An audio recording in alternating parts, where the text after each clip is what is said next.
салом ва рӯзатон бахайр бошад бинандаи азиз. барномаи навиди бомдодӣ аст ки бо тозатарин хабарҳо аз студияи душанбегии радиозодӣ тақдими шумо мешавад.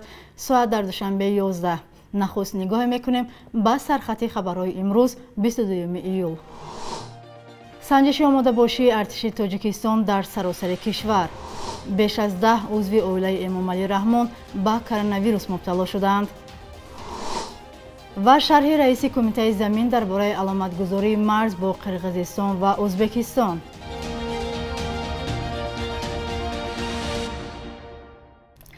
соати 4 субҳи имрӯз бо садо додани бонги хатар дар саросари тоҷикистон санҷиши омодагии ҷангии артиш оғоз шуд.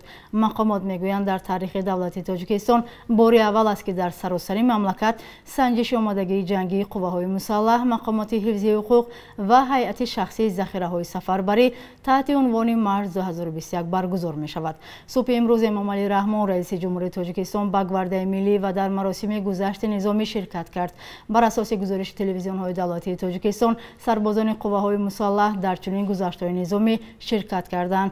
артиши тоҷикистон дар шароити омодагии ҷангии худро месанҷад ки нигарониҳо аз вазъияти марзи Афғонистон рӯз ба рӯз бештар мешавад, бахусус баъд аз он ки гурӯҳи Толибон аксар манотиқи ҳаммарз бо Тоҷикистонро тасарруф кардааст.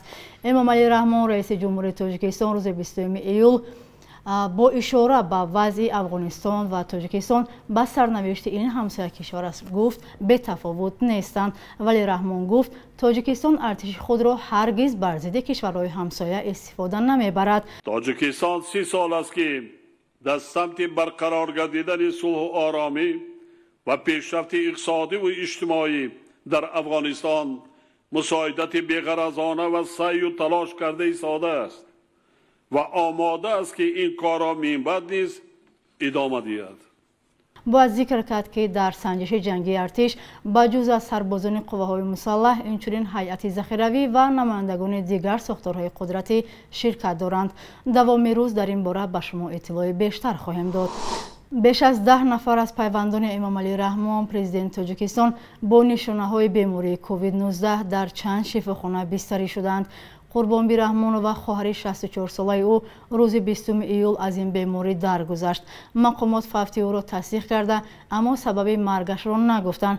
ҳамин тавр мақомот расман гирифтории пайвандони дигари раиси ҷумҳурро ба COVID-19 тасдиқ намекунанд, вале манобеъи радиозодӣ дар чанд бемористон гуфтанд ҳоло полковник Фахриддин Сафарзода писари Қурбонбӣ Раҳмонова бо чанд узви оилааш дар бемористон бо нишонаҳои коронавирус бистарӣ аст.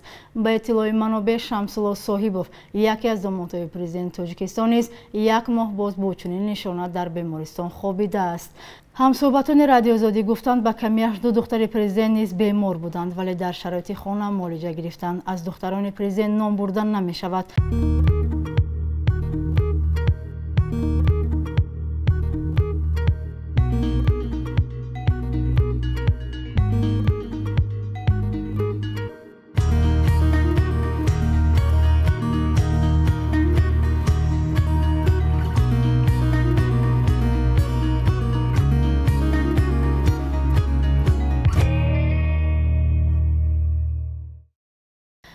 аломатгузории марз бо Ӯзбекистон тақрибан ба анҷом расида, гуфтугӯҳо бо Қирғизистон давом дорад. дар ин бора Ориф Хоҷазода раиси кумитаи замин рӯзи 21 июл хабар дод.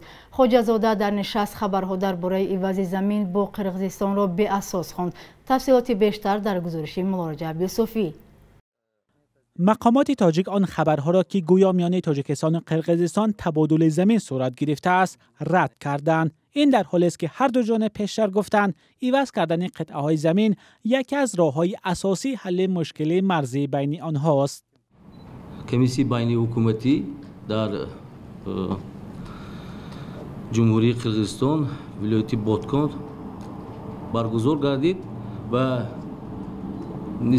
در این واقعی پروتکل هم به امضا رسید و گروه توپوگرافی وظیفه دار کرده شد که با هم باز واقعی گذرانیم و دوام همین خط سرحدی که نانوشته هست کارو دوام دهیم. ایوازی زمین یا دیگر حالی یگان مراتب این خیلی ایوازی زمین نشده است.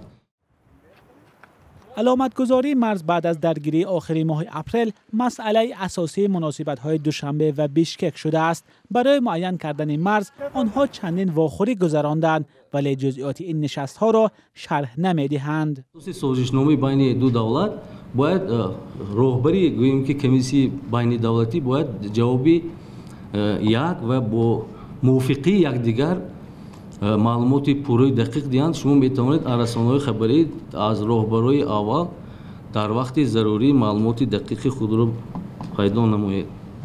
از صحبت‌های رئیس کمیته زمین معلوم بود که حالا مشکل علامتگذاری در مرز تنها با قرقیزستان باقی مانده است. عارف خواجه‌زاده از جمله خبر داد که معین کردن خط مرز با ازبکستان تقریباً به انجام رسیده است. 1319 کیلومتر علاقه پوره که خط سرحد با ازبکستان معین کرده. در مجموع اگر 1326 کیلومتر باشد، از اون 319 کیلومتر علاقه کارهای دیلیمیتاسیونی به انجام رسانده شده. 319 کیلومتر. باقی مانده نقطه‌های با هماهنگی بین قرقیزستان و ازبکستان، تاجیکستان باقی مانده است که نسبت این مسئله علاقه ما سنی یکم تا 3 مای در جمهوری ازبکستان فرغانه واخوری گذشت و این نسبتی مسئله پیشنهادهای خودشون هم تاجیکستان هم ازبکستان هم قرقیزستان پیشنهاد نمودند که برای آموزش. هنوز روشن نیست که این بخش سرحد که باعث جنجال میان شهروندان تاجیکستان و قرقیزستان می شود کی علامتگذاری خواهد شد و هم معلوم نیست که چرا تاجیکستان و قرقیزستان جزئیات مذاکرات خود را از مردم پنهان می دارند. بنیاد بین‌المللی حمایت از آزادی بیان و اتفاق روزنامه‌نگاران قزاقستان با تحقیق خبر احتمال رخ نشدن تلفنی ساکنان این کشور را توسط برنامه جاسوسی پگاس دعوت کردند. سازمان‌ها همچنین طلب کردند نام همه قزاقستانی‌های افشا کرده شود که احتمال می‌رود تلفن‌هایشان رخ نشده است تا امکان مراجعت برای حمایت حقوق کنستیتوسیونی خود را داشته باشند. حامیان حقوق سخت‌تر کردن جزا برای افشای معلومات شخصی را هم خواستار شدند. مرکز پژوهش فساد و جنایت‌های سازمان یافته روز 20 ایول رویخط نوی قزاقستانی‌های را نشر کرد که تلفن‌هایشان با برنامه جاسوسی پگاس رخ نگشته است. در این رویخط همکنون پرزیدنت قزاقستان قاسم جومارت توقایف، سروزیر آن کشور اسکر مامین و حاکم شهر الماتو باکیجان ساگانتایف شامل هستند. منبع می‌نویسد که رخ نکردن تلفن پرزیدنت و سروزیر قزاقستان را احتمالاً مقامات خود قزاقستان سفارش دادند. برنامه پگاس امکان دارد توسط پیامک‌های عادی وارد تلفن شده معلومات را ربایند و مکالمه‌ها را خواند. بخش یک روزی تاریخ را همکارمان خیرامان بخازاده تقدیمتان می‌کند که مهمترین تحولات تاریخی در روز 22 ایول را فرا می‌گیرد.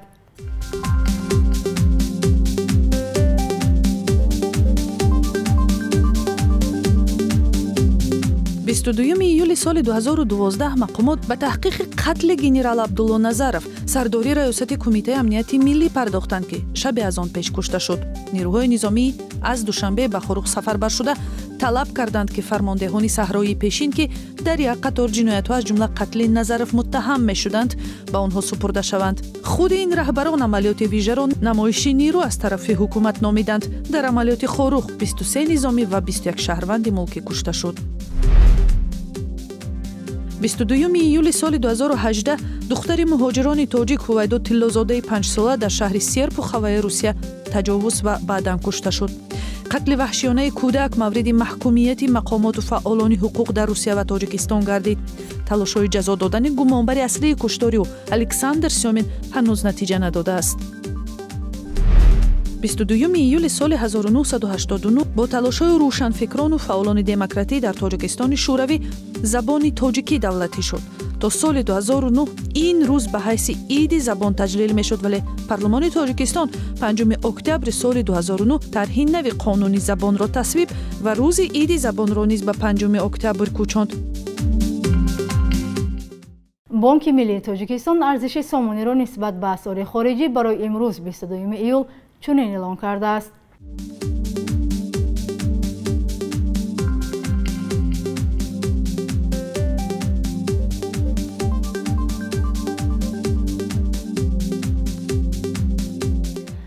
بیننده عزیز، اینجا رسیدیم به پایان برنامه نویدی بامدادی. اطلاع از این بیشتر در سامانه رادیو آزادی با نشانی www.azadi.org و صحیفه های ما در شبکه‌های اجتماعی پیدا کنید. فردا در همین وقت و ساعت شما را انتظاریم. خدا نگهدار.